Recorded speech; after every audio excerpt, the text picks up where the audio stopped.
FIR દર્જ કરવામાં આવી છે, જે વિશે હું એક બે વાત કહેવા માગું છું ગુજરાતની જાહેર જનતાને કે મિત્રો, આ દિનેશ દેસાઈ નામનો વ્યક્તિ સસ્તી પ્રસિદ્ધિ મેળવવા માટે 3-4 વર્ષથી મારા પાછળ પડી ગયો હતો, મને હેરાન કરતો હતો મારા જોડે.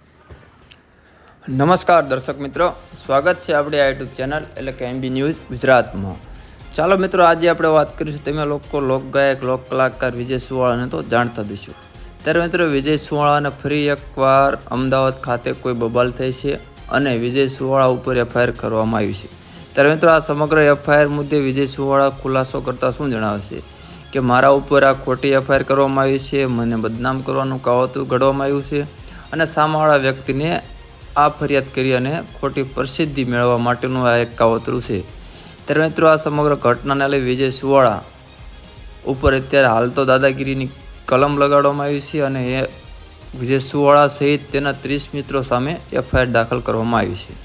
ત્યારે મિત્રો, આ સમગ્ર ઘટનાને લઈ વિજય સુવાળા સોશિયલ મીડિયાના માધ્યમથી ખુલાસો કરવા માંગે છે. તો શું ખુલાસો કરતા જણાવે છે તે પણ આપણે જોઈએ.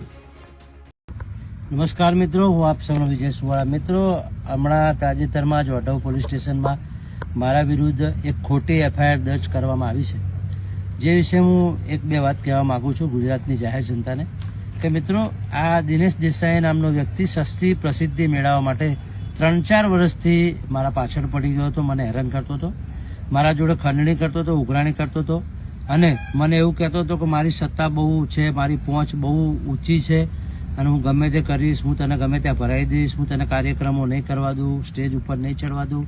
આ બધું એનું કરવા પાછળનું માત્ર એક જ કારણ છે કે અમારી સમાજની દીકરીઓને એ અવારનવાર હેરાન કરતો હતો, જેની ફરિયાદો 5 થી 6 મારા જોડે આવી, જે વિશે અમે સામાજિક કાર્યકરો એના ત્યાં મોકલ્યા.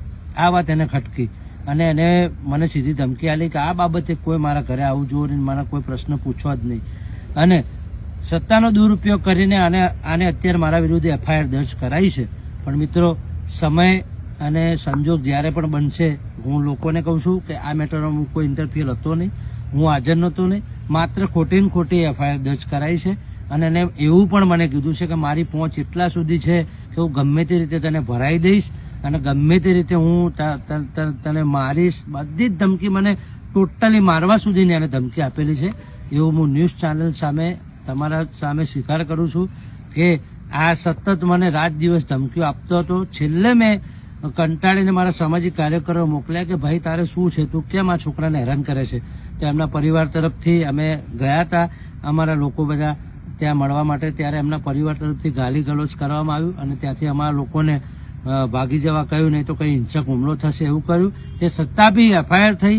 હું એ જ વિચારમાં છું કે એફઆઈઆર બી કઈ રીતે થઈ શકે કે જે વ્યક્તિએ કોઈને નુકસાન નથી કર્યું, નથી ગાડીઓને કર્યું, નથી પરિવારને કર્યું, તે છતાંય જો એફઆઈઆર થતી હોય ગુજરાતમાં, તો એ વિશે પણ મારે જાણવું છે. જય માતા. તો મિત્રો, આ હતા વિજય સુવાળા. વિજય સુવાળા દ્વારા પોતાના ઉપર જે અમદાવાદ ખાતે વઢવ પોલીસ સ્ટેશનમાં જે ફરિયાદ નોંધાણી તે વિવાદને લઈ ખુલાસો કર્યો અને મારી ઉપર આ ખોટી રીતે મને બદનામ કરવાનું એક કાવતરું, એક ષડયંત્ર હોય તેવું લાગી રહ્યું છે. ત્યારે મિત્રો, આજના વિડીયોમાં એટલું. ફરી મળીશું નવા સાથે, નવા અહેવાલ સાથે. તો ખરેખર મિત્રો, વિજય સુવાળા ઉપર જે એફઆઈઆર થઈ તેને લઈ અને તમારે શું માનવું છે અને શું કહેવું છે તે પણ એક કોમેન્ટ કરીને જણાવજો. જય હિન્દ, વંદે માતરમ.